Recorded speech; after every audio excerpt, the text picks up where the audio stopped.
Hi everyone, my name is Shawnee Chambers and I'm back with another Life Journal Jumpstart. Today is October 26th and we'll be reading from Job 17, Acts 24, 25, and 26.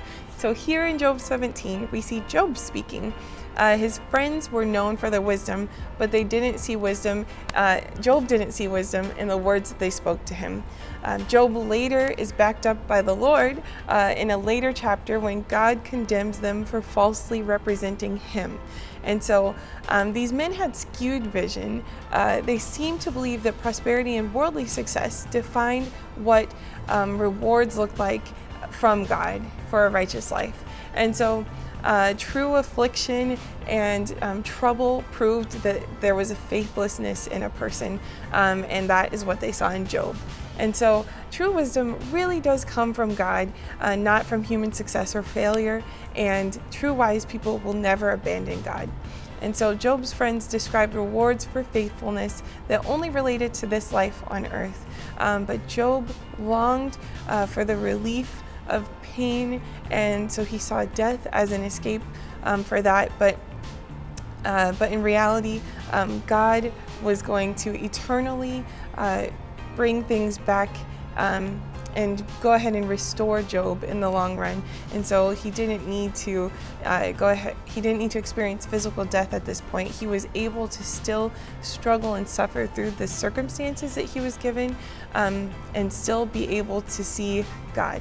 And so God worked through this as he did every part of Job's struggle, and I think it just continues to encourage me to see Job wrestle with the Lord like this, as well as with his very hard-headed friends. If we move on to Acts 24 to 26, we'll see Paul enduring a lot of opposition as well. So Paul appears before Felix, who is the governor of Judea. He's accused by the high priest Ananias of defiling the temple.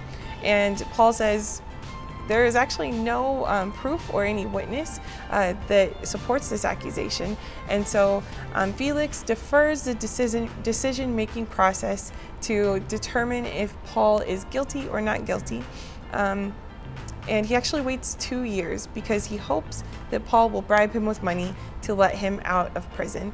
There's a lot of kind of sketchy stuff that goes on in the law even back then.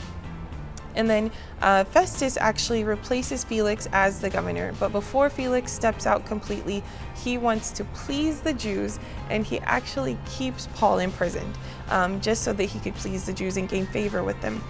So Paul is tried again under Festus, and Festus explains the case to a visiting king, King Agrippa, who could actually help the defense of Paul. And so Paul again shares in chapter 26 his credentials, his testimony, and he sees this as an opportunity to minister rather than to complain about his circumstances. His audience in his ministry is always focused on the Gentiles, and that they have an equal share in God's inheritance and his kingdom as the Jews do. This is always a risky ministry for Paul because the Jews see it as arrogant, ignorant, and offensive, and the Gentiles see it as unbelievable. And so Paul is always risking being hated and attacked by someone, and he still sees it as worth it so that he can glorify God. At the end of his speech, at the end of his testimony, King Agrippa says, "Do you think that you can persuade me in such a short time to become a Christian?" And whether he was being sarcastic or sincerely saying, "I'm kind of considering this," Paul says, whether it be quick or not, I hope that anyone who hears my testimony and the gospel, that you would come to believe and come to be as me, knowing Jesus as your Lord. And so Paul stands firm, he keeps pushing on, and we can always look up to him because he sets a great example of following Christ with all that he has. Get into your Bibles, enjoy your devotions today. Have a great day.